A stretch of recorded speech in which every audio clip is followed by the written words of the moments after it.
They're screaming of nothing. At least that's what you tell yourselves, because those voices banging on the door to the radio tower are no longer human. But hunger is a universal language. And though you have found safety for now, you've also found tragedy. The camera pans to Ash. Would you share your dearly departed? Going into Ash's mindscape, he is brought back inside a small trailer home, corroded by holes along the seams reaching all the way outside, where a middle-aged man sits in the corner plucking at this dented and chipped up old guitar, and these this pair of boys wrestle the metal antenna of a rabbit ear sitting on top of a static-filled television set.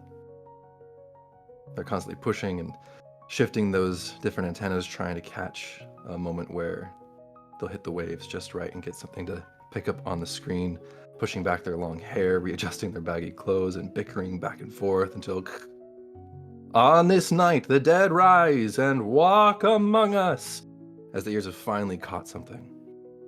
Moaning and gasping, walking corpses rattling out, and the man shoots up from his chair. That looks a little mature for you kids. Can you switch the channel? I got it, Sam calls, switching the circular dial over and over until finally the sound of metal and wood scraping against concrete stops his search. This grainy black and white to evoke this edgy feel as skateboarders whip down railings and race through these parks, and finally, pipe! Both boys yell in joy, jumping back to watch. A massive curved ramp rises high, Sam flying even higher. A million falls and failures have seen him from child to almost man, and now he flies and then floats like a drifting bird, stretching his arm out high into the sky up above this half pipe. Stretching as if he can see an unseen ledge there up in the sky just out of reach. Sam is reaching out towards Ash above him, screaming for help, as there's no escape. Death could not hold them, and now they hunt for you. Ash switches his stance, lazily drifting in an empty parking lot on his board. He and Sam chatting about life, music, skating, taking turns on the singular board that they could scrounge up money for, passing it back and forth, until an attempted flip goes wrong and snaps the board in half. The dismay settles in. They mourn the loss before Sam takes up one side. Ash, taking note, follows, taking up the other, and the two playfully bat at one another with the busted set of wheels. Bursting into a radio station, a haggard Sam falls inside. Door after door, Sam opens horror after horror, the dead, the living, the reanimated, undergoing bizarre experimentation before... Your name is Sam. Sam's on a table. He can't remember how he got here, what happened. His mind is a cloud. He swims through a lifetime of bad hands that were dealt to him, and the handful of good memories that he made in spite of it. 1,000 days and nights spent riding and falling and fighting with Ash. Ash. Ash. Radio tower, scientists, undead, it all floods back for just this brief moment of clarity, and Ash is here. Ash. It isn't safe. It isn't safe. Run! A small rise overlooks the fairgrounds of Achter, where the music festivals once brought so much life to this town. Atop it, a skateboard sits planted into the ground, looking out over all that once was, in remembrance of someone who once was. Goodbye, Sam.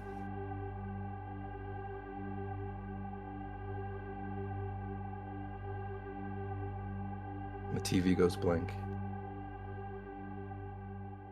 and Ash returns. And the camera fades away from you, bringing us back to the present, where you see the blinking blue light. And still the same recording. Please come. We have supplies. We have food. Please come to the Achter radio tower. Please come. We can help. We can save you. And as you look around this circular room that's surprisingly bare, what is there is high-tech equipment that seems to contrast sharply with the rest of the building, or the outward appearance of it. You see just rows of these blinking lights. The blue is at the center. You see scattered across this set of tables to the side, papers. The machinery is humming faintly. Still active, just as the other rooms you've seen, still having power. And all the while, you do hear the screams that are not screams. The inhumane begging for hunger to be sated. In this space, Sylvie is immediately going to find the recording device that is playing this announcement. Is this device something that's like built into the wall, or is it something that she can take the whole mechanism, like just the whole thing? The recording? You see Yeah. that there's wires hooked into this recording. So Okay. it is something that she could pick up, but she also sees that it is obviously hooked into all of these other things that are still running. Okay. She's immediately like the way you go into like a computer tower. She's gonna try and pull the main power plug off of the recording part of this, all of these like tangled up cords, to at least stop the sound first. And then she'll just kind of spend a moment or two examining the device itself to see if it's. I'll make that decision in a couple of seconds because I'm not fully sure, but in theory, she'd like to have it for them to potentially utilize in some other way, for them to have maybe. So I am going to have you roll either survival or tech. While she does that, we'll just do the quick check-in with the doctor and make sure there's no bites there. Sorry, man. It's just you got to do it, you know. No, I completely understand. We need to be safe. I don't believe I was bitten, but I appreciate it. Yeah. Everything else feeling good? Like no twisted ankles or nothing like that. Oh, no injuries on my part. Again, I do appreciate you looking out for me, though. Yeah. Reminds me, did everybody stretch? Um, if Ash does a thorough enough investigation, there are some bruises on his body. He's just ignoring them. Yeah, because you took. I did take some bruise damage, yes. Yeah. you are battered. I have 1-6 out of out of tech. We can help. We can keep you safe. The audio cuts off. The blinking remains. And you see a few lights on that other machine just go out.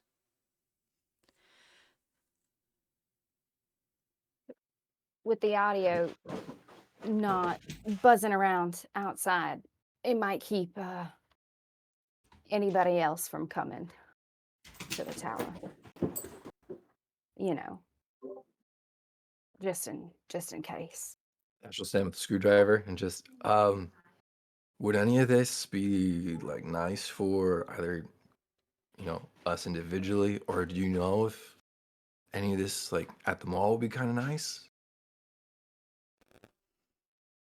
I was thinking we could use the device, the audio device here for something. I don't know, announcements, something. Maybe using it for these frequencies that I got from downstairs as well. But The banging on the doors continues. Well, if there is anything that's like good for like a quick strip of parts or whatever you guys see, just let me know. I'll try and grab that, throw it in the bag before we gotta run. she'll yoink that power cord, the main power cord, and hand it over. Ooh, yeah. You yoinked the main power cord. To the audio, to the audio, to Okay. the audio. Can I take the table and put it in front of the door? Oh, yeah. We can do that. Thought you meant like taking the whole table, and I was Let's like, take the honey, table. Let's just I take it with didn't. us. We need I- it. Ooh, Maybe. I don't think we'd be able to get out of here with the table. No, we would not Oh, be able to that's get what out. I was thinking. But it's been a long day. Yeah, it's been. I mean, a if you long guys day. want to take Ooh. a look at this stuff, Charlie, I can help you with like barricading the door a little bit. Yeah, let's barricade the door because I Yeah. feel like we have that thing that can make the shamblers go away for a little bit, but I feel like if that breaks at some point, we should maybe use it for I a tell big it. thing if that's gonna happen. Yeah. Let's move that table. Do you need help? I think Charlie and I will figure it out, and we'll spend some time like making sure that door is as secure as we can. If the two of you want to take a moment with all of this, Look around. Yeah. Of course. Sylvie will kind of like she did in the other rooms, just kind of go across the desk and like slide her hand across and just like gather them and like into her bag. Not really like looking at them, but just assuming that whatever paper is here is probably either important or could be used for something. So she's like, let's just take it all and look at it when we've got more of a moment. So any of the paper that's on the desk, she'll be grabbing any kind of small little tools, like even pens. I feel like might be hard to come across. So she'll just be putting that kind of in her bag as she kind of did downstairs as well. Her head's kind of on what we can use when we get back and what we might need later on. But she'll also be looking at the room itself and ways to possibly not have to go back downstairs to get out safely for all of them. There is, are you looking at any of these papers as you're shuffling them into your bag, or just scoop, scoop? I think as she's going through, she'll do a quick glance, but not anything that's going to take time away from like gathering and like keeping them all safe. You know what I mean? So I would like you to roll as you're not looking, this would be passive. I'd like you to roll how would I phrase this? Scout. Okay. So with passive rolls, you cannot push. Okay. One success. So as you are scooping, there's something that does catch your eye. There's just something about almost the trembling excitement that you see written into the words on this page. We have sent wide area signals to influence the behavior of dead across the region. we can have these creatures congregate in certain areas. However, sometimes there are unpredictable effects because you see, sometimes instead of simply being herded, it triggers violent behavior. And we have seen when this does happen, there seems to be another strange anomaly. The infection can also begin to spread faster. More data needed. Oh. Oh. Oh. I'm sure we'll find more details about all this as we have a little bit more downtime, but bringing them all together might not be the greatest idea either, according to this paper here. She shoves it in her bag. They could either just get together, or I'm thinking kind of like a mosh pit at a concert that gets a little too rowdy. It can also spread a little fast. I don't know what that means fully, but I think it might be a good thing to keep in mind. What if we found a way to, I guess, herd them all to a singular area and kind of corral them?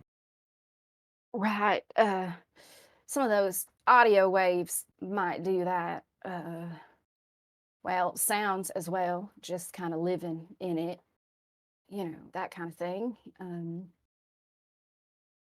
But the problem will be when they're together. Maybe a 6 feet apart kind of situation. Make sure they're not stacked up on top of each other. Hmm, fair point. Honestly, that's all I got right now based off of this piece of paper. So I'm sure, and she pats the side of her bag that's now like puffed out a little bit with all the paper in it. I'm sure there's more details in here, and we'll also check. She'll also pull open any kind of drawers that are in there. Just again looking for paper, files, anything like that. To shove in her bag. So you have so far collected about 2 pens. Okay. You've collected quite a bit of paper. As you open this drawer,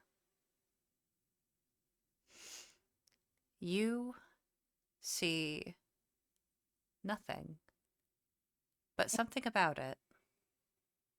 Again, roll a little passive survival. Gotcha.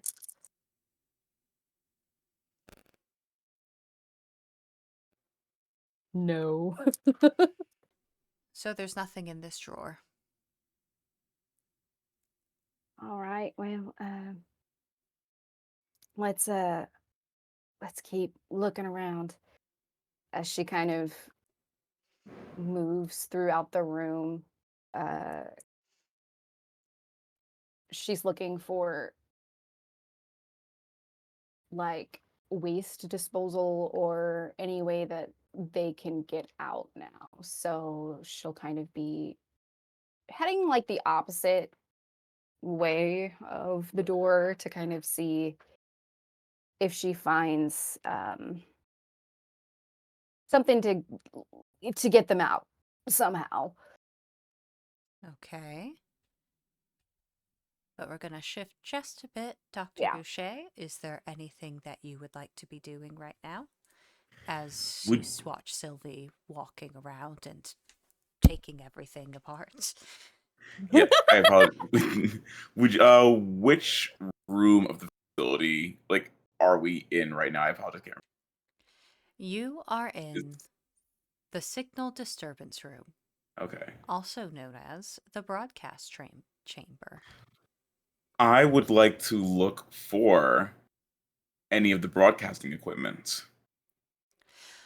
to see if maybe we can either send out or receive a message from anyone else currently. It looks like Sylvie has unplugged the signal that is going out as you saw the lights. Oh, going out. Okay. Yeah. As you saw the lights turn off as well. Are we able to receive anything though?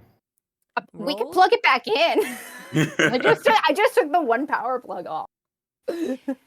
Roll a tech check. Tech check. Now, quick question. I do have 2 stress. Am I adding those to this as well? Yes. Damn it. We take away stress by like chatting, right? Yes, but y'all have not been chatting. Yeah.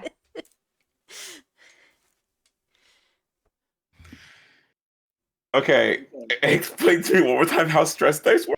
So if you roll a 1 on the stress dice, even if you get a success, Oh. you mess up. So Oh, did you come on. succeed? Or did you mess up? So I did succeed, but I also got a 1 on one of my stress die. Well then, we're in for a treat. Oh god. Oh no. So Sorry. you can infer that if a signal was going out, signals can come in. And so as you are playing with some chords and trying to see, you plug it in and you see a light turn on the opposite side of the room, next to where you see a very dusty microphone lay. But as you plugged it in, the blinking stops. Oh. The blue The blue? has gone away. Am I able to like glean what that means? Not right now. Damn it.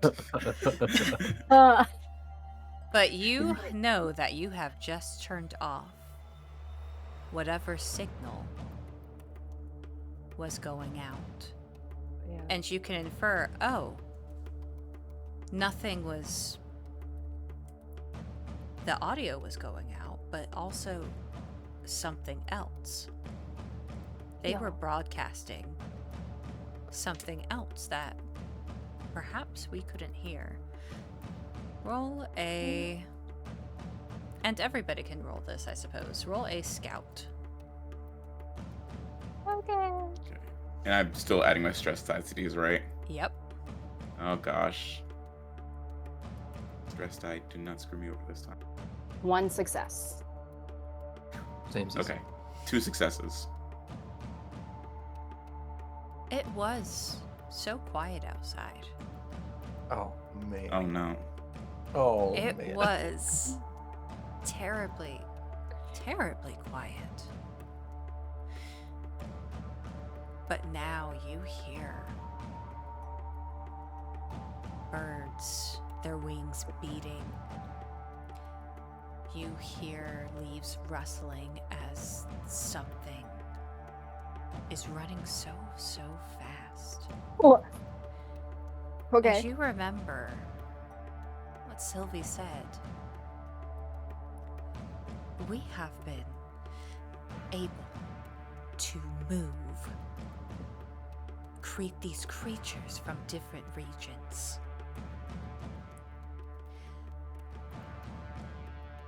And you hear the sounds of death. Just suddenly, instead of just from around that door, all around you. Oh, no. And you can infer with all of this that perhaps that region-wide signal was keeping these shamblers away from this tower. But it's broadcasting no more. Put it back. Put it back. Can I- Plug it back in. Can I turn it back on. on? Is anyone else okay at tech? No. Yeah, Doctor. Not bad. What if you have a little check on the main system over here, And Sylvie will like rest her hand on the doctor's shoulder and kind of like guide him towards like the main part of this control panel. At least that's what she's trying to like pretend it is. So you are helping. Yeah. Because when you have a help action, I believe that you can either add a dice or a +1 to. Feels legit to me. Yeah. And if it's not, it's what we're doing for this one. So, roll another tech check, Dr. Boucher. Okay. And so I can add a 1 or a single dice. Which one do we land on? I believe it's a single dice. Single dice. Okay.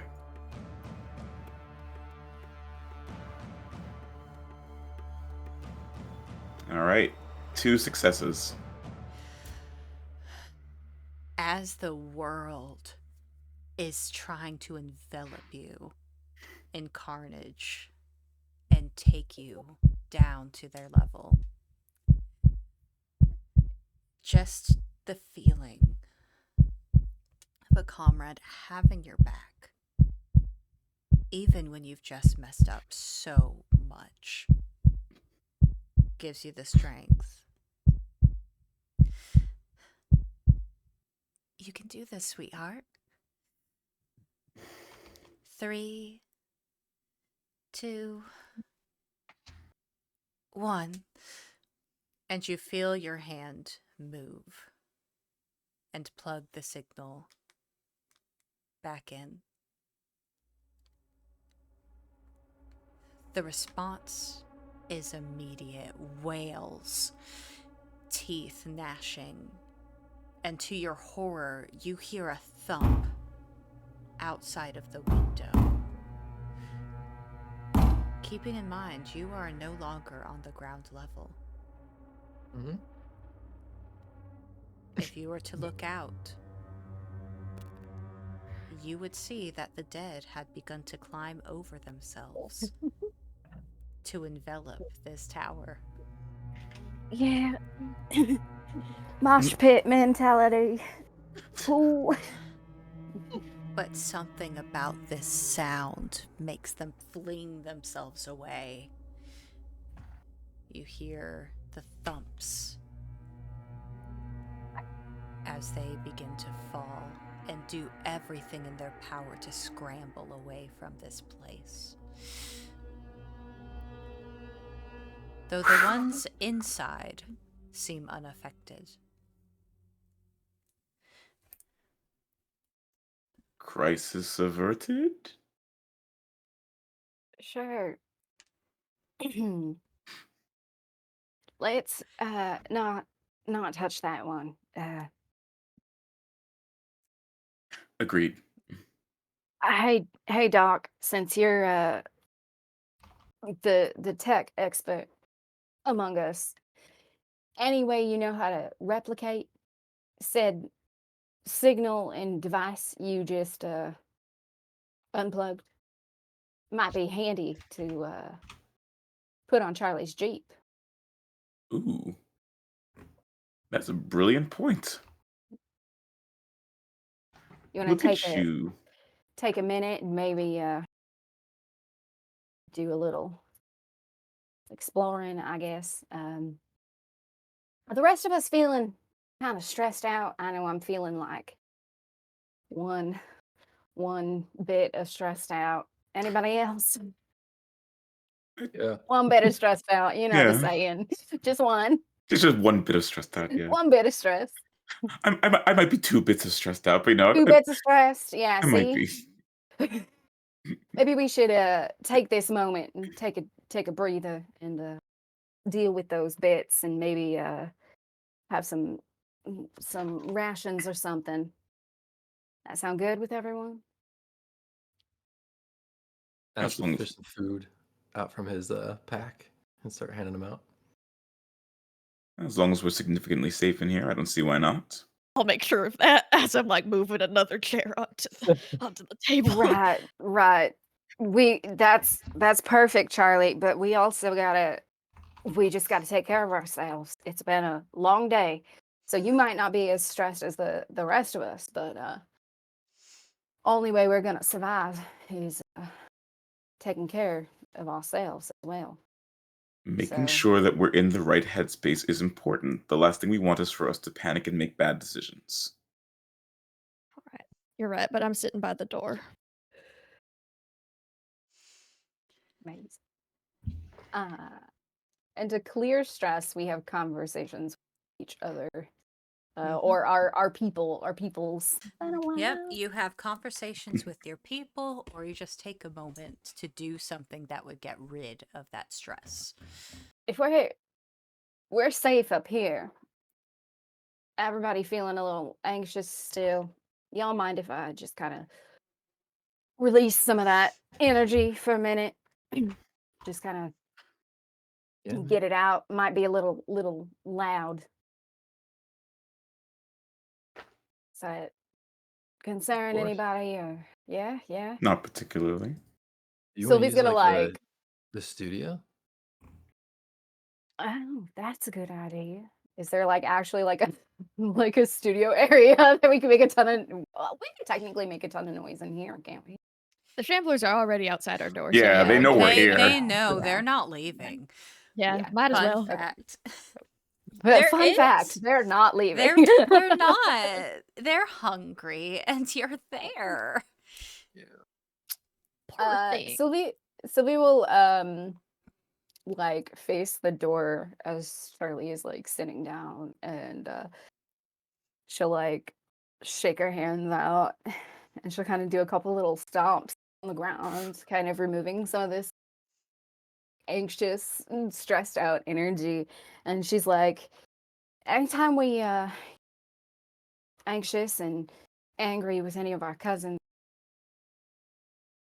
any of the older relatives we had would just say to kind of get it out. And Sylvia's just gonna like look at the door, and she's gonna like just yell, just like kind of scream at the door for like a solid like 5 seconds before like it fades.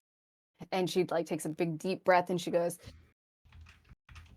you get all that energy out, and then typically we'd sing something, but I mean, I'm not really great with starting something off. So personally, yelling feels real great if anybody's feeling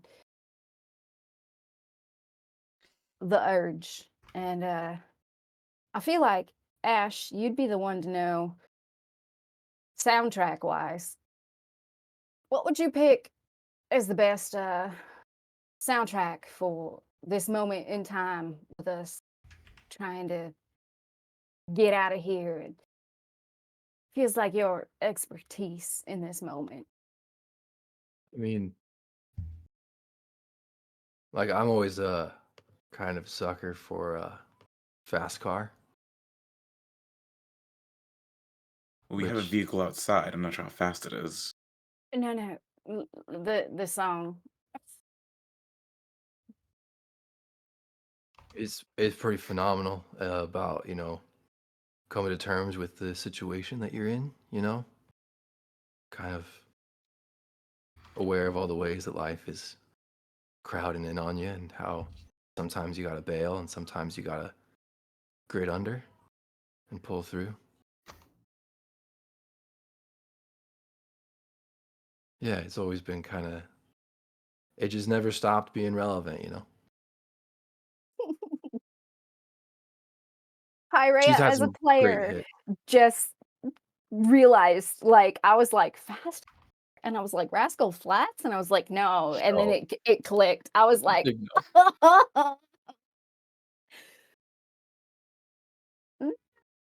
The good one. I still don't get the reference, so I'll look it up after. Oh. Ash, are you gonna sing it? Does there just happen to be a guitar hanging around? feels appropriate. Make a little scouty scout. Yeah.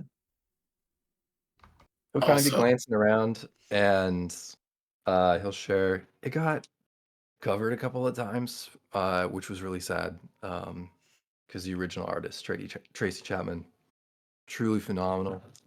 And it, for me, it kind of felt dishonest to have, like a typical white voice take over in a black space like that when she brought so much power. 2 successes. You She also see had great resistance music that came after that. in the corner, very dusty and somewhat picked apart, a small pile of instruments. And in fact, there is a guitar in this pile. There's also a little keytar. There is the remnants of a small drum set, but it looks like those parts have been long peeled away for some other purpose. And a triangle. Heck yeah. You gotta have more cowbell. Gotta have more cowbell. Yeah. Sorry, that made me really happy. Yeah. Sylvia 100% pick up that triangle. And he'll wander over and take the guitar and just start kind of tuning it as he's talking about Tracy Chapman Just going and ding, ding, ding, and their ding. life and kind of the mixes of the weird parallels that Fast Car had not only in original days, but also here in all of this insanity that has just had a weird mirroring. And he'll take his necklace that is that leather with 3 picks and take off the one that's signed by Tracy Chapman and start plucking on the guitar when he gets it tuned and just getting that dum dum dum dum dum dum dum dum dum dum dum dum. And he'll share like the repetitive nature of it. A lot of people kind of misunderstand is the simplicity, but that was kind of the beauty of Tracy, is that they found this amazing resonance with everyone and found such depth in the simplicity as it's just repeating that set over and over. And then as we just kind of relax into and just, you got a fast car, I want a ticket anywhere, maybe we can make a deal, maybe together we can get somewhere, any place is better, starting from zero, got nothing to lose, maybe we'll make something, me myself, I got nothing to lose. And just kind of trails and trims, adds a lot of just kind of like hum throughs and pieces here and there. And for him, he's kind of split into so many different points in his life, as this is the first song he ever learned to play, one that his dad taught to him and passed on to him. And a lot of the words that he's sharing, you can hear weren't necessarily fully developed by him, but were ones that were considered and thought of by his dad growing up in the trailer park, and resonated with someone who had a similar experience, even though there are cultural differences, and kind of helped pass that on to him. And so some of this is things that he has synthesized into his own, but a lot of this is also passed on from something else. And there's those blends happening, and the weird chunks and the transitions of needing to escape, but also understanding responsibility and the way that life creates certain worlds around you that maybe you need to run from and maybe you need to work through, just round and round and round. Tracy Chapman's awesome. This was supposed to help us with our stress. Now I feel more stressed out. You've made us sad. It's delightful. It's great though.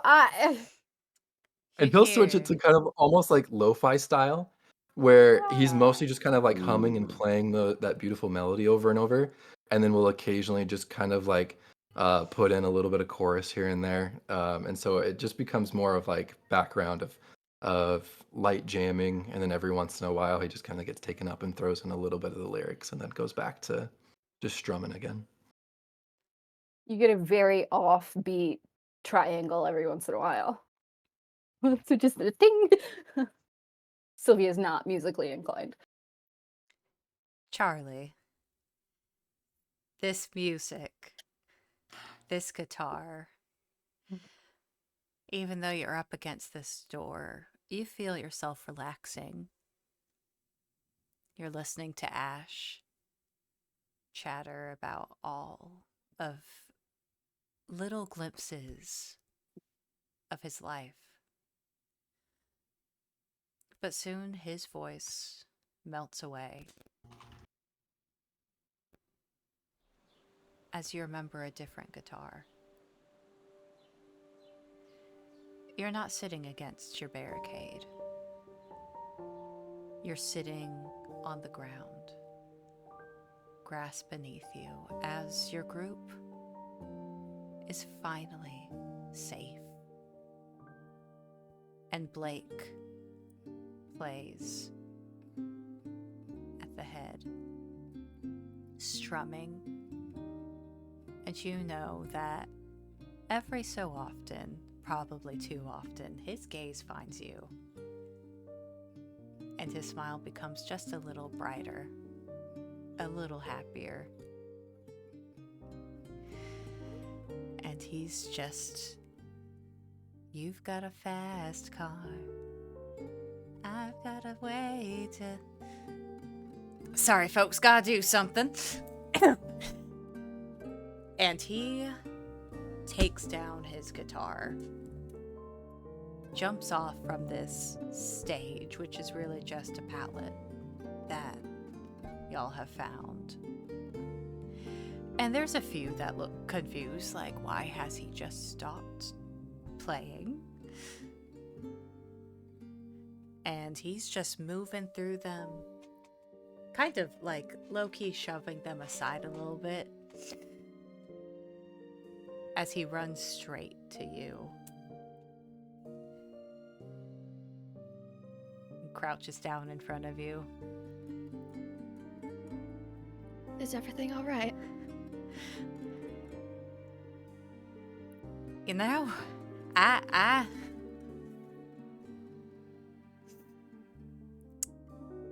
life's short, ain't it?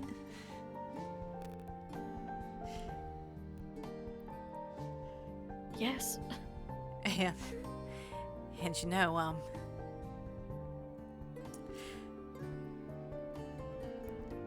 I don't want to waste another second.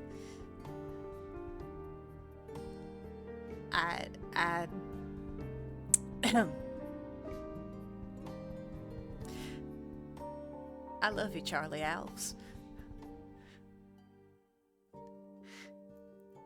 With all my heart.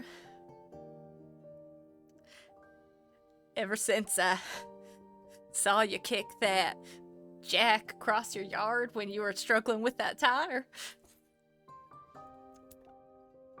And then I saw you just spoiling Priscilla. You weren't supposed to give her that cat treat, I know, but you just gave her 3 and you love that stupid rat thing. I mean, it's not a stupid rat thing. Not a stupid rat thing. Not a stupid rat thing, but it's your rat thing. And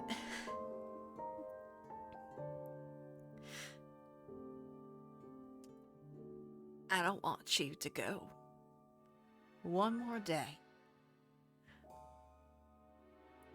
without knowing how much I love you.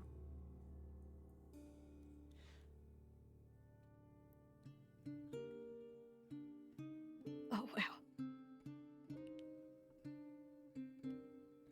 Yeah, what the heck? She's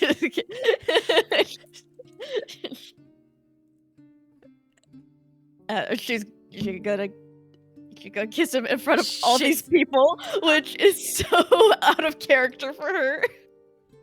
And it's almost, you feel the shock that not that you've kissed him, but that you've done it in front of all these people. He's the one that makes these big professions and shoves big stuffed animals and tries his best to just woo you every which way.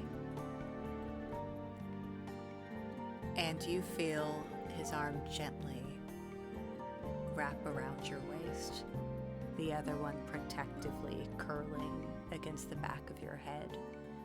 And he turns his body so that you're actually shielded from the crowd.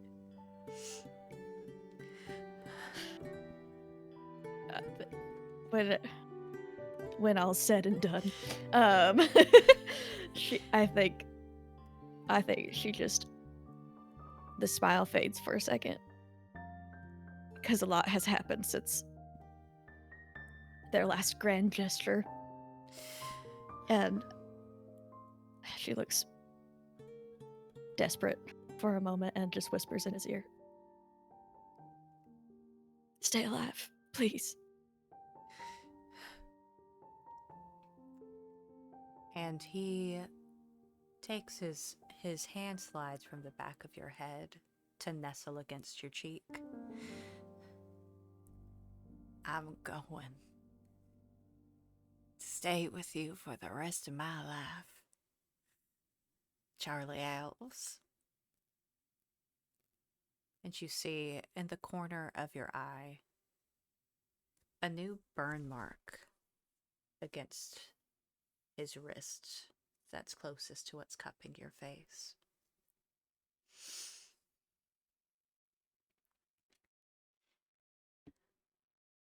What's that? What's what? You're hurt. Oh, I was, Charlie, but I fixed it.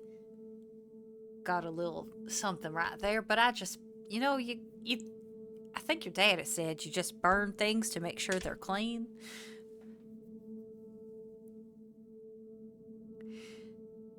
So I fixed it. It's all good. All right. Well, we'll have someone look at it tomorrow. All right. Let's just have tonight, okay? All right. My girl. And he just gives a big old hug around you and settles his chin on top of your head. Your eyes close. And open. The smell of blood is not uncommon to you.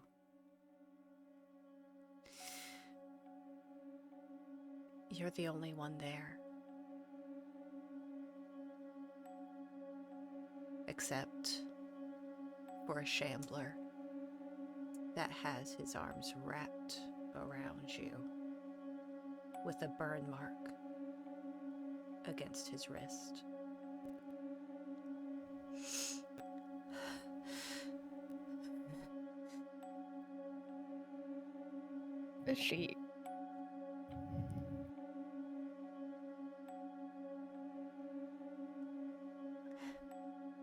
She's not dumb enough to think she's still dreaming. And she very slowly tries to get out of his grip.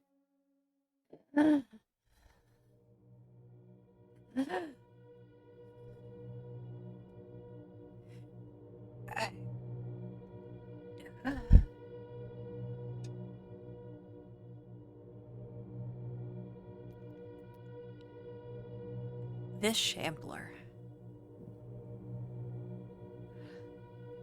as you walk away from him, of the creature that used to be the luckiest man in the world. I'm not fully walking away. I'm just getting out of that grip for a second. Oh, yeah. As you're getting out of that grip, you see that it appears that Blake had a time before he got to you.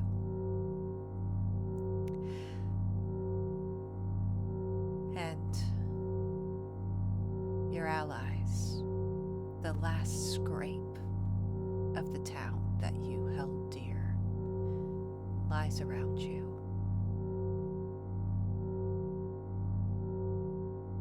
You don't know if maybe he was the luckiest in the world. But it appears that this shambler has shoved something into his mouth. Although it bites towards you, there's cloth.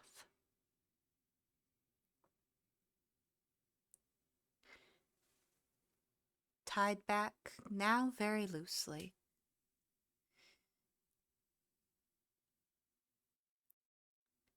And almost, it looks like something's tied against his wrist, holding him back from following you should you go too terribly far.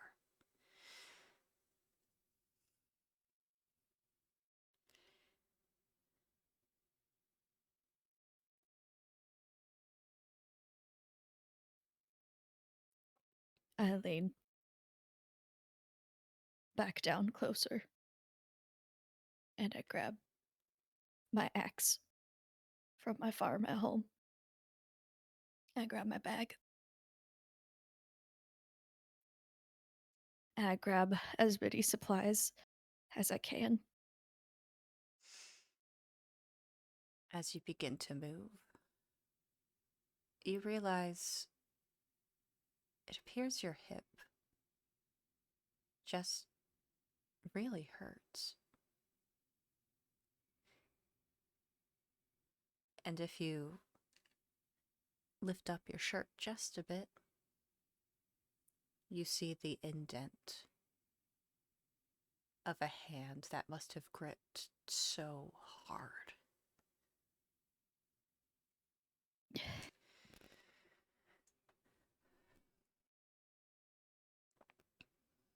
And she just looks at what's left of him, and there's flashes of their past together as high school sweethearts, of her leaving for college and saying it was just a fling, of her going off to school, and the world is so much bigger than she ever imagined. And she comes home for break, and all she wants is home. And that includes him. And she was gonna find him that day when her family went to town.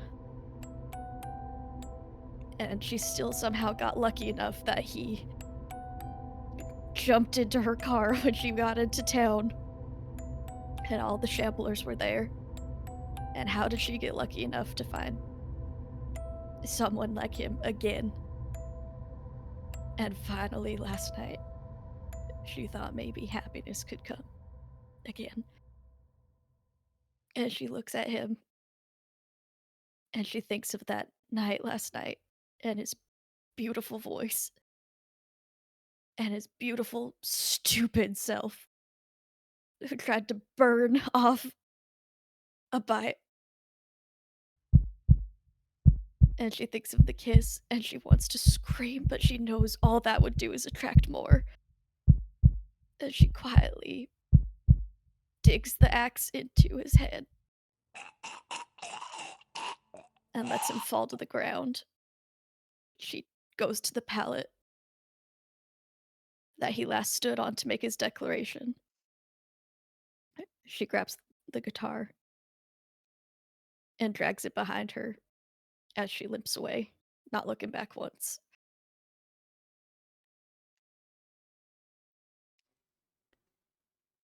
And it's a good thing she did not, because the last thing that she would see is the remains of Blake still reaching out to his girl.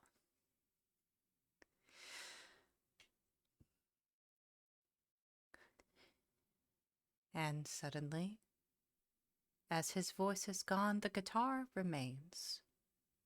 As you see Ash and the ever awkward triangle seems to tink you right out. You have this new group. They're funny. They're on your side. But Charlie, this might just be a temporary home.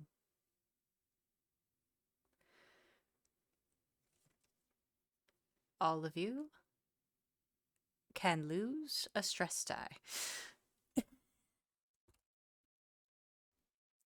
It's just fine. Fantastic. It's fine. Everything Yes. is fine. We had a little jam session.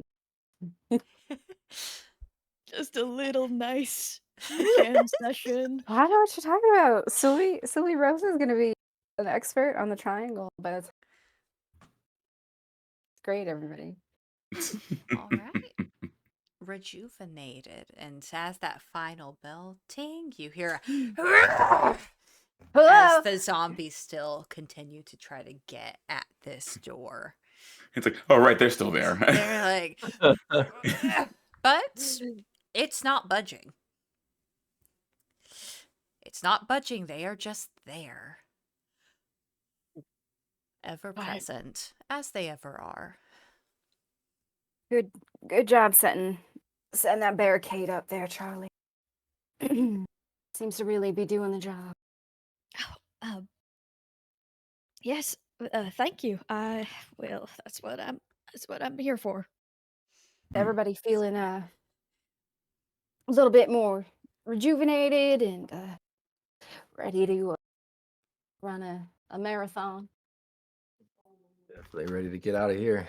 Yeah, are we gonna have to jump out the window? I told y'all we were gonna have to jump out the window. I would really prefer Oh. if we didn't have to do that. Oh no, sorry, shit. It just got the triangle and the little, I don't know the actual version of a triangle, but the little ting, the stick. She I points played in the the triangle and I don't know what it's called. the stick stick. part. The Yeah, the stick thing. part. The She points stick. at the wall where, if you guys like the eastern part of the room we're in, sorry, words. There's like a closed part of the wall where if you really close at it, there's actually like a handle up, and it looks like there is a chute there that we could probably get something down. Sorry, I got a little absorbed in the music, but over there we could probably get us out of there by that. Sorry, I was feeling around the walls. I just kind of spaced off a little bit and It's all good. got a little hungry. That's a great find. Yeah, sorry. No need to Just kinda- apologize. Got wrapped up in the moment, I guess. Hey, music does that to people. We all get lost in it sometimes. Mm. So, yeah, so sorry. But when we're ready, I think we could probably, I don't know, technically, who's the smallest of us? Might want to go first. See out the window? Just kind of. You're going out It's the a- window. You're seeing.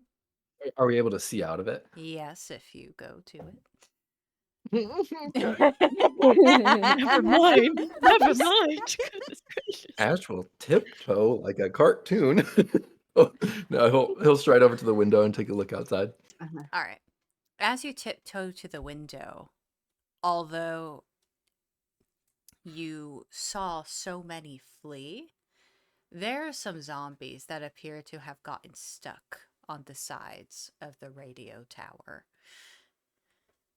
They're still actively trying to get away from whatever sounds that they are hearing, but they are on the sides of the tower as you look out, and you see the scattered remains of some zombies that collided with the ground. Just so everybody knows, it's not as clean and clear out there as it was when we came in. Right. I was gonna say maybe like one or two go down, and then the others can like send some of this equipment, but that splits us up with some people, with some at the door and some in the lot. Well, I mean, we can try and take a little bit down, hand by like in armfuls, and kind of go from there. I can go first because I am, I believe I'm the smallest, and then I also can, if I can get the car started, I can get us into a Ish. quicker getaway and also Yeah. run over some shamblers. Right. That's a good idea, and and maybe Ash, you're the quickest out of us. Sure. Maybe. Do you want to do it in twos, or do you want me to take care of it and you guys follow in the cars here? I don't know.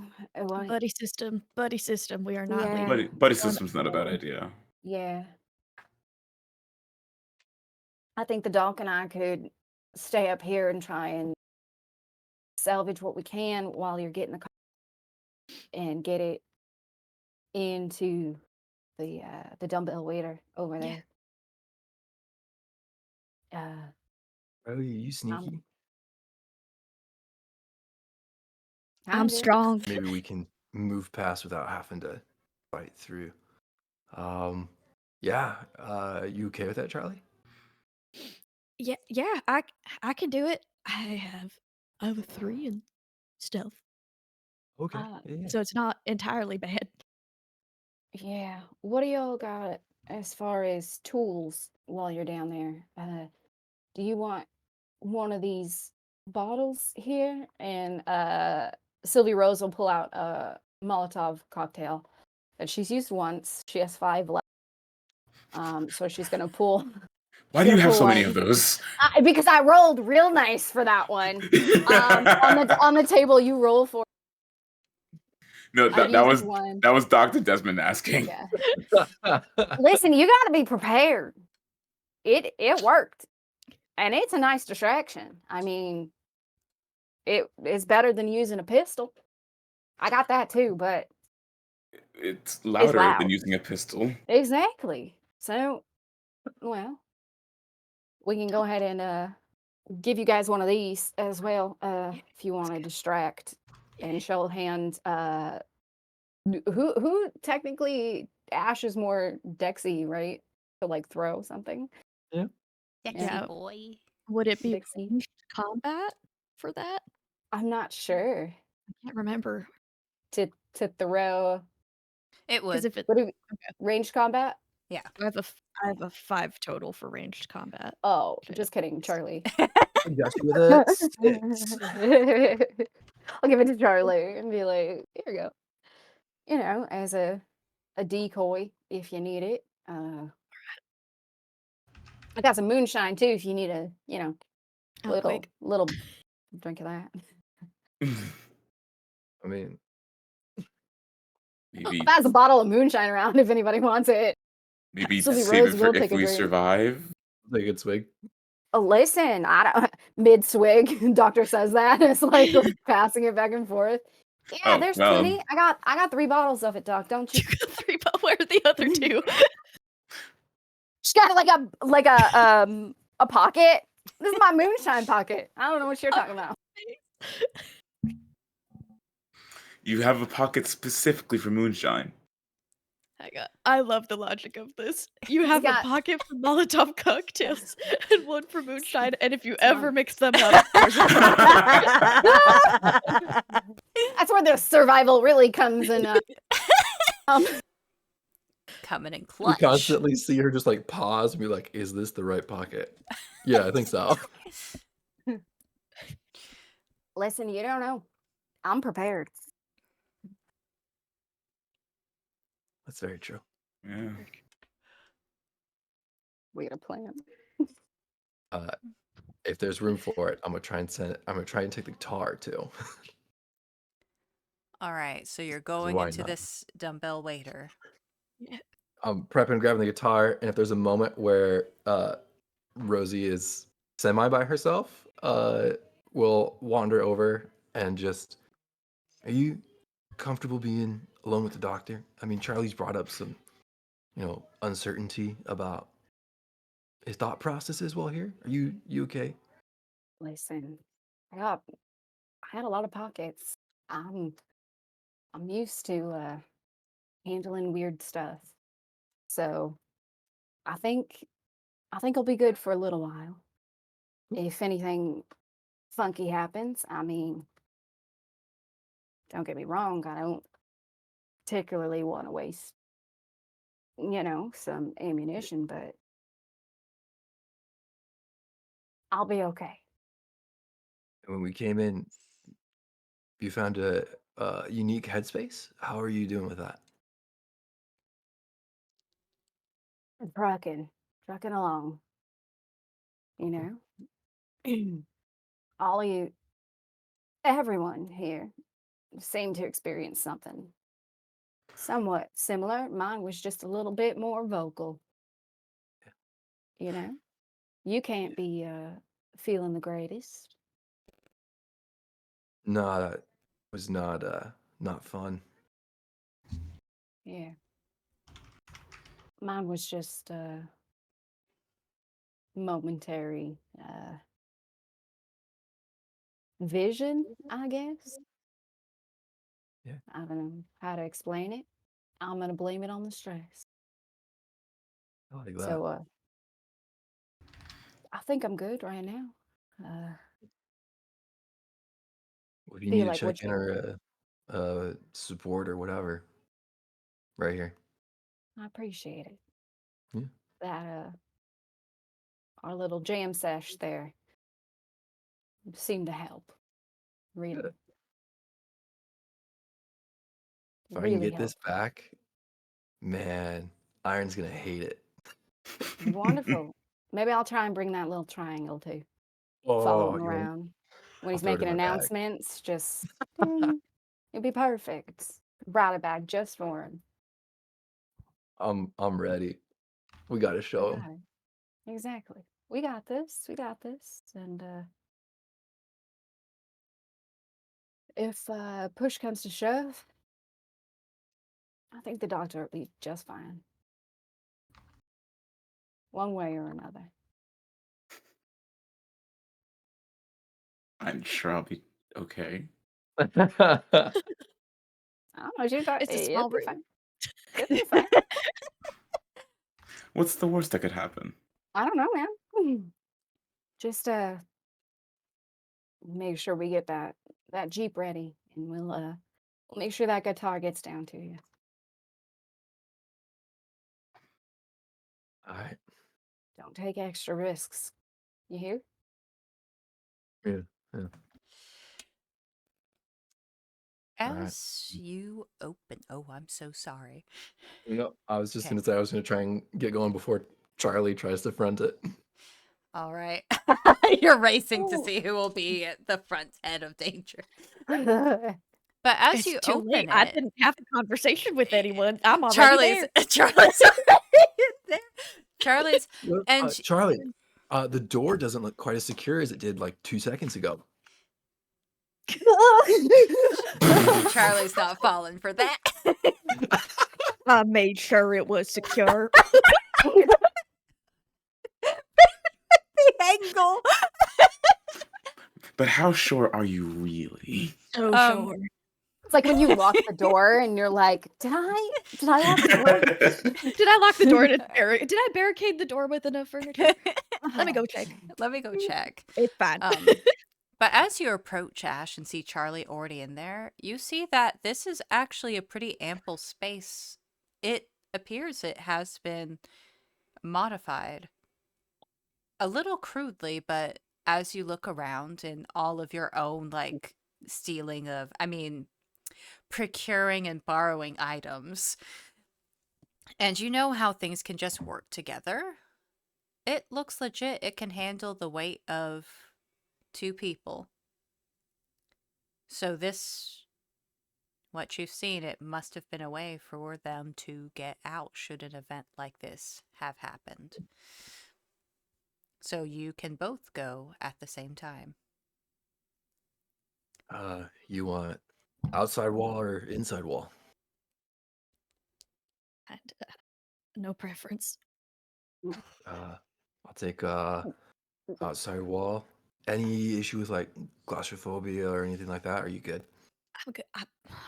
Am I good? No, I'm fine. No problem. Right. Ash will climb in. Try and like make sure the guitar's like kind of on top of him a little bit so that You know- there's room enough for Charlie. You know, Ash, there's a guitar in in the Jeep. It's in much better shape than this one. You can just have that one. Oh. But then what are you gonna use? I don't play guitar. Did it come with the Jeep? It came with the me. So it's your guitar. No, I stole it.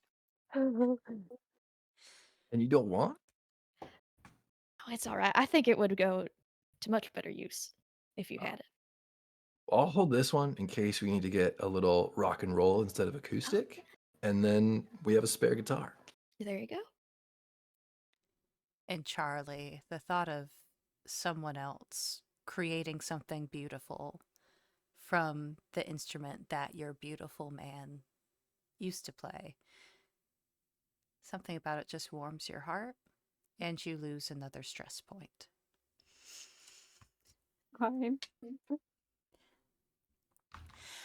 Sylvie Rose, Dr. Desmond, as the dumbwaiter extends to the floor, and the two surprisingly find themselves outside, but with a very slight barricade, as though, an extra step of safety from whoever was gonna escape. But you see a clear latch. You two, however, are now in the radio tower alone. In this moment, Sylvie Rose has been like rummaging through her bag, and she will be pulling out the file that she took from the room downstairs in the desk, and she will walk over to the doctor and she'll hand him the file. And inside this file is a photograph, which Sylvie Rose is in. You You're gonna say see something. a team. Okay. Sylvie Rose stands over a familiar table with a few jars and a scalpel. At her side is Marlene Kessler.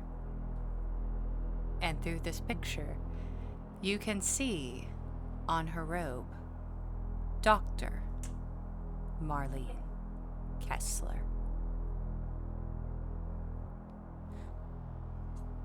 Both above this body. Or, oh, no, you recognize that decayed stance. They're over an undead. You see in the faint corner Zoe McAllister, the sweet nurse of the Achter Mall. You see those three in this picture.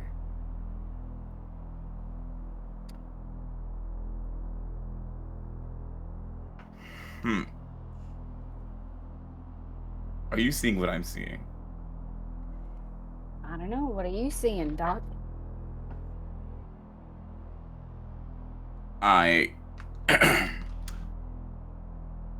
Well, Marlena and Zoe are in this image. Right. Do you think it's possible that Sorry, what was the third person? Sylvie. So, well, You all right, Doctor? yeah, no, completely fine. Do you mind if? Jeez, how do I break this up? It's so awkward. Little jarring, I guess.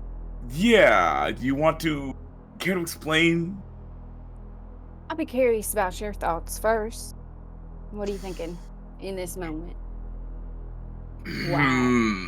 Why I would come here willingly? Why Kessler would let me come here with y'all? Did you have anything to do with these experiments? I'm just gonna say it. Did you have anything to do with the experiments? Little. I'd say somewhat. The fact that that But- wasn't an immediate no is worrisome. Well, you know what it's like existing in this space and trying to be helpful and useful. Solving the problems in front of us. You were curious about everything that we encountered here. I was indeed curious. I'm not going to lie to you about that. Well, in this moment, I'm not gonna lie to you. They think I'm here and I'm gonna willingly keep collecting important supplies for them. But I don't trust what's going on. I think it's too much. I think we need to know what's going on, but these extra experiments, they feel unnatural. Mm-hmm. And I can't be a part of that anymore. It's- Okay. So you're against the experiments then? At first I wasn't. I'm not fully against understanding what's going on. Because how else are we gonna help our people going forward? How are we gonna keep them safe? I think it's important.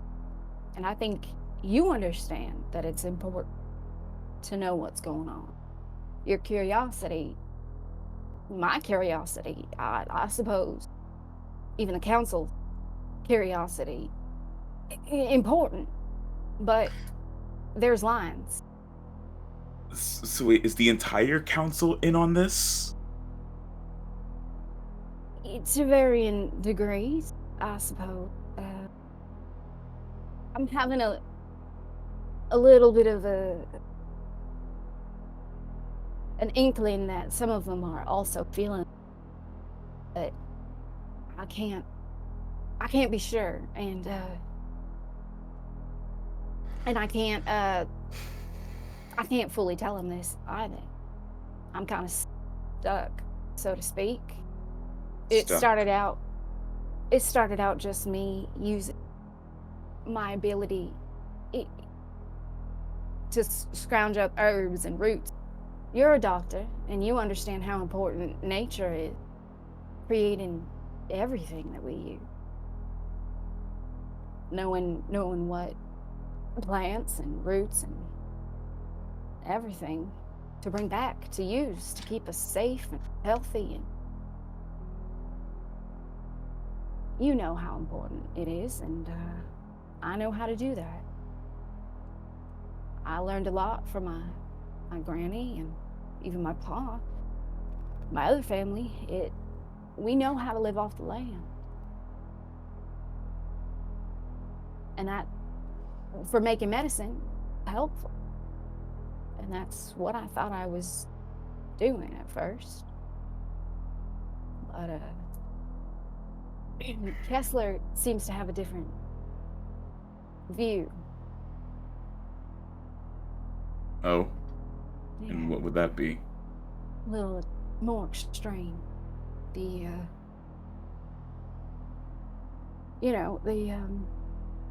the living and the dead, mixing them kind of Frankenstein style, sort of together. I don't know. It just feels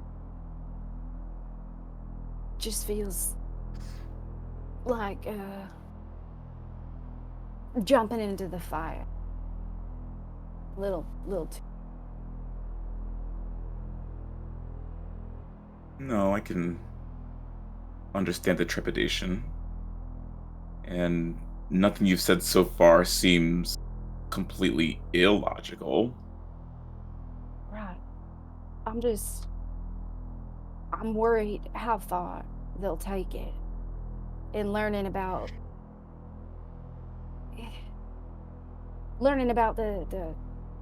the bittersweet, being able to get angry when they're within close proximity to each other.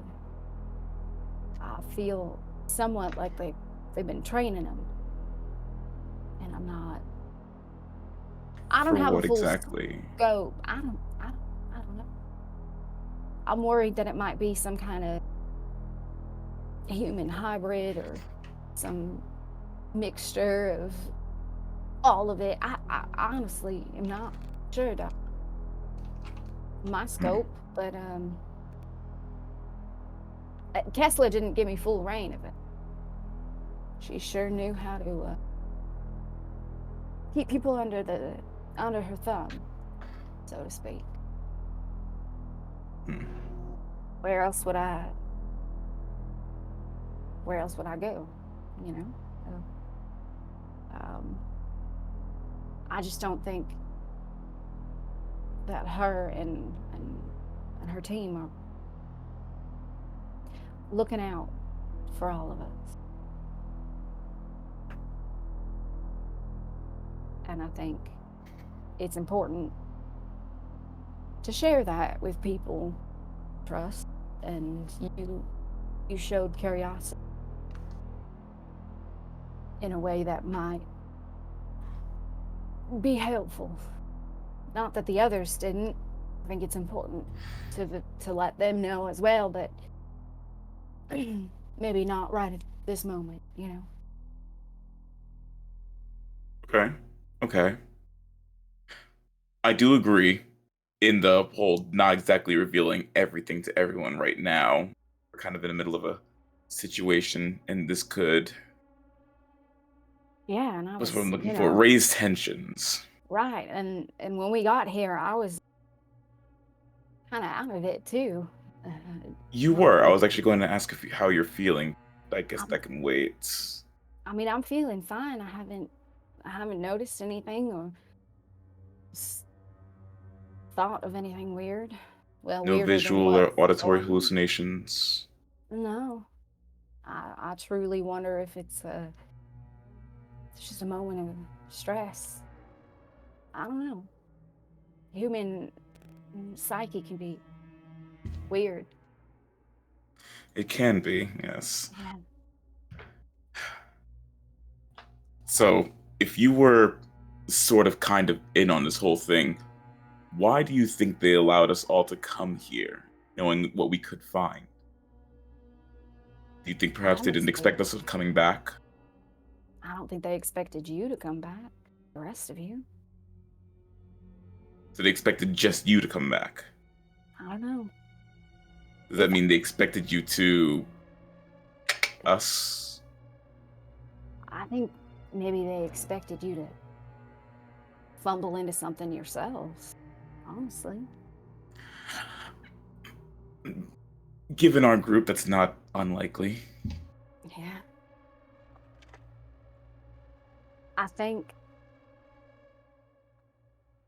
I don't want them to have this control.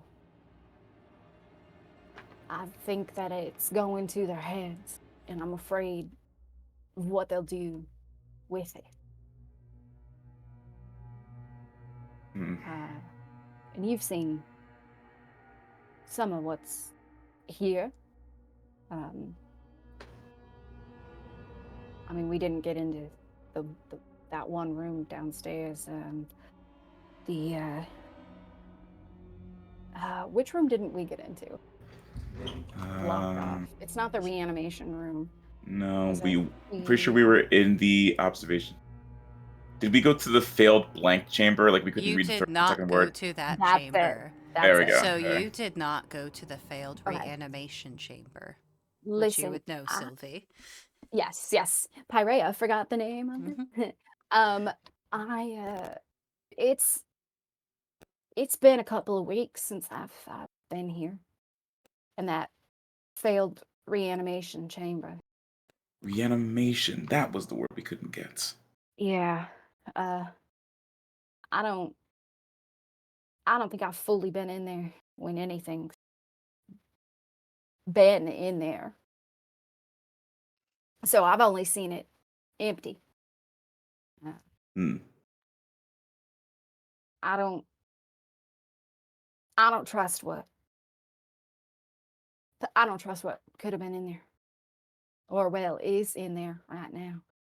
Because we don't know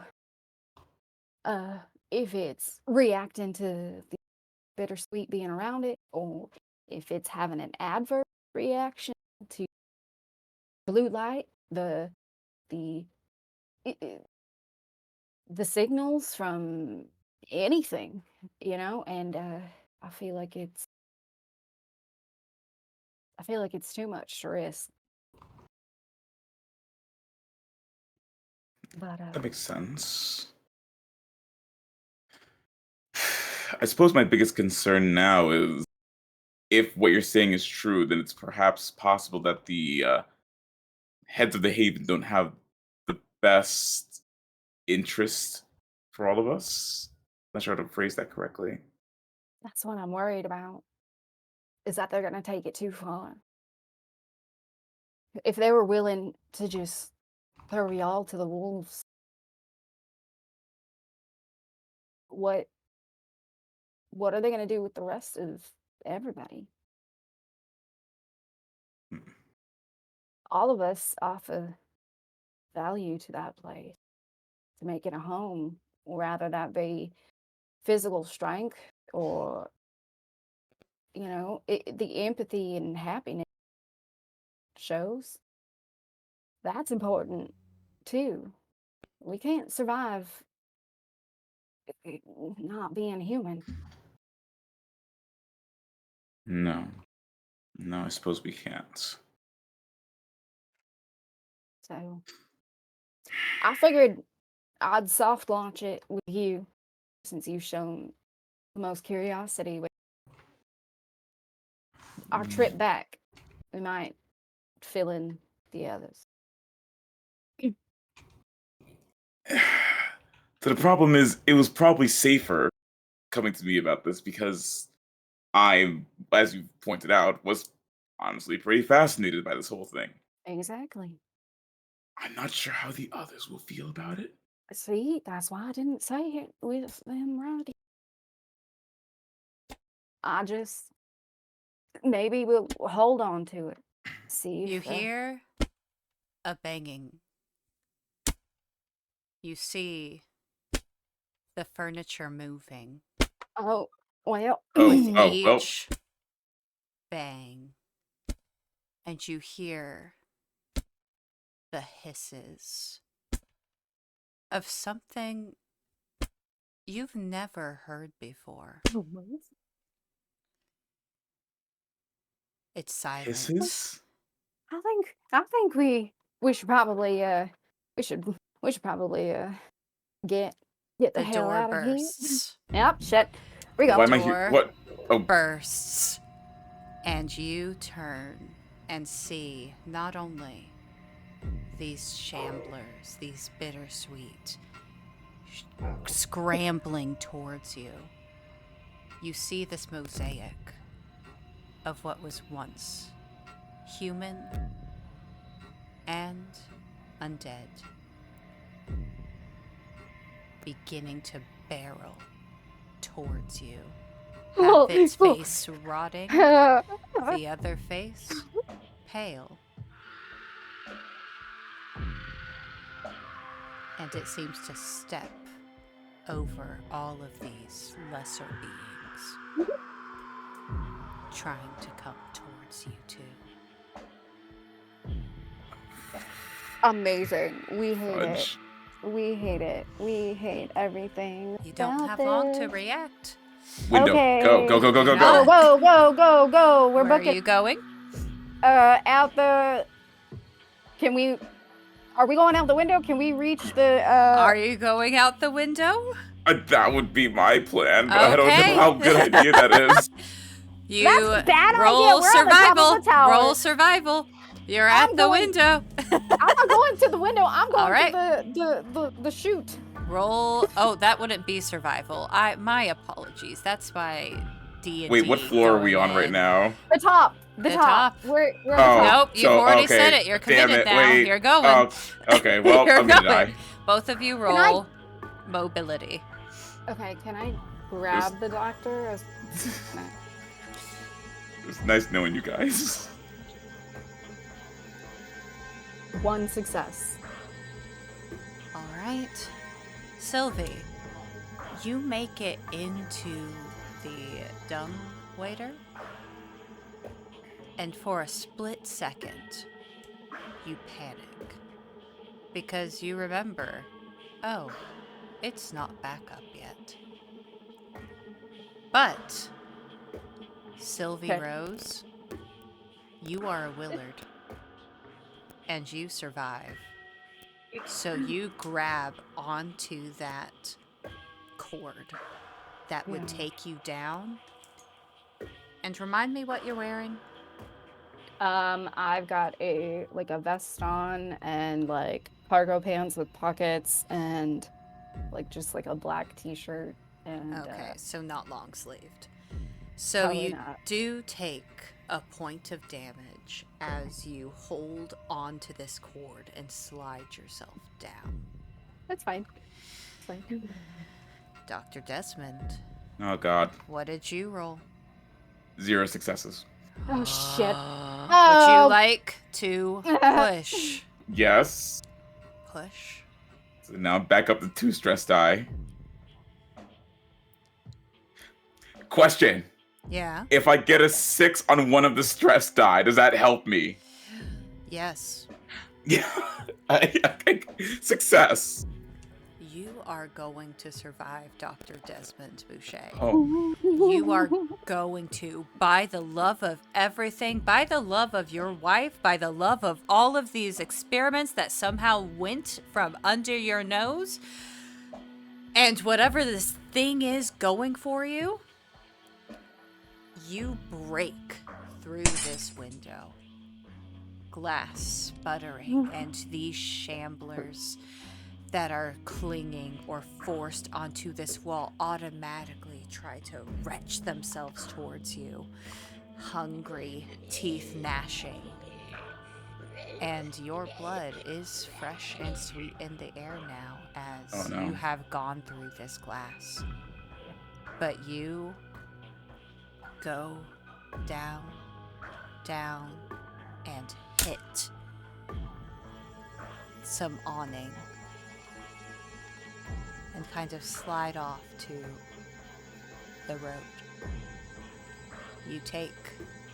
It's a good thing you ate when you did, because you do in fact take another point of damage. Ow. I lived. I lived.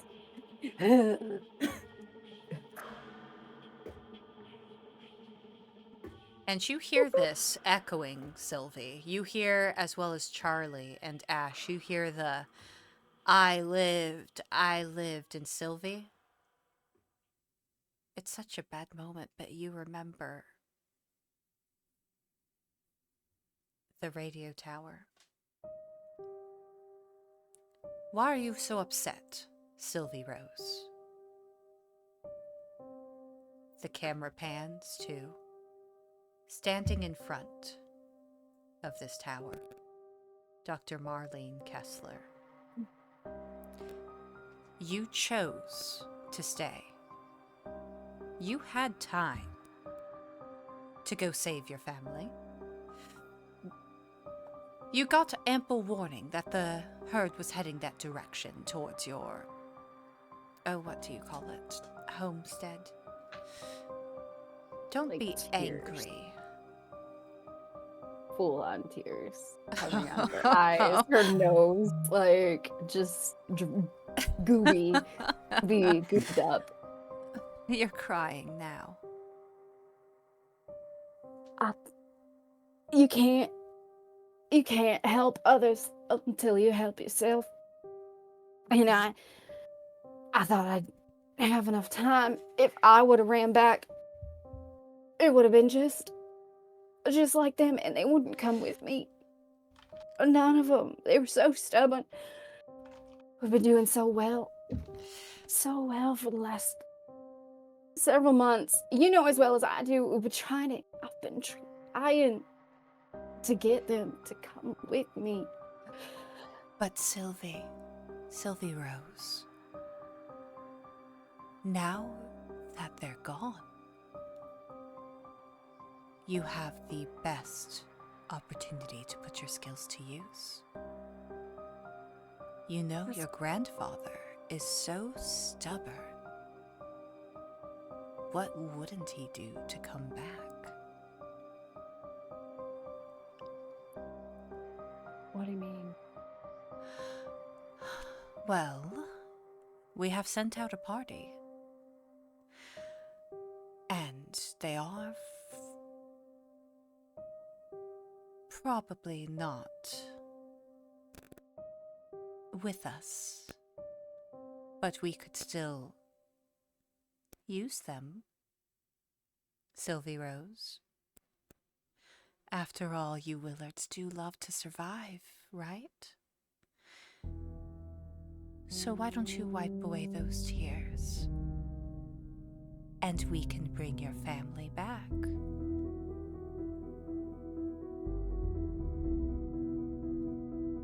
You can undo all of this? Well, they can either be useless in the ground, or they can be a part of something greater. You Willards, don't you want to survive? After all, you did leave them for dead. To save yourself. Why don't you do them proud and finish what you've started, like a real Willard would?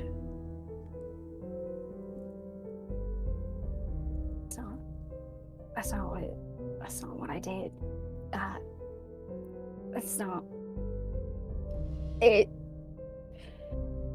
It's like donating your body to science, right? Like the medical, if we can, something. Are you giving me your consent, Sylvie Rose?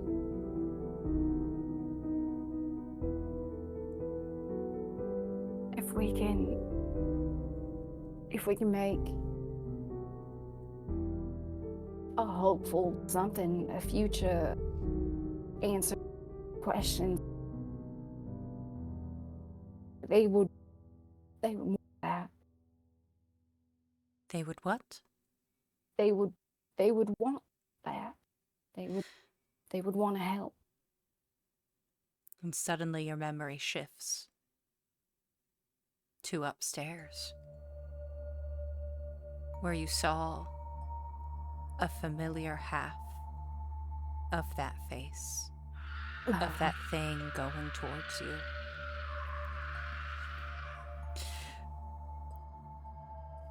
Hi. The sad, confused face of your grandmother that was shambling towards you, with whatever wilted face was there. And you're back on top of the dumbwaiter. She's like crying as she's slid down this dumbwaiter, and it like audible gasping as she's crying, as she's realizing what she saw in that. as she's trying to like out of now what feels like a shrinking space to her. Silver Rose. Silver Rose. Gasping. Your grandfather. Not a memory. These visions of guilt that you've been seeing all around you with all the blood that has built on your hands. Sylvie Rose. You didn't bury us.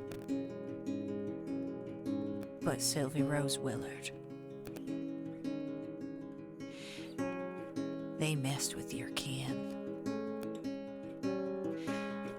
They promised you something and they, Sylvie Rose, don't know what a survivor we Willards can be.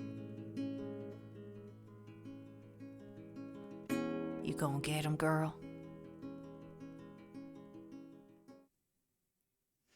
Just another like audible gasp as the words like sink in, and she like takes a really deep breath and like slides through the like little opening with her hands.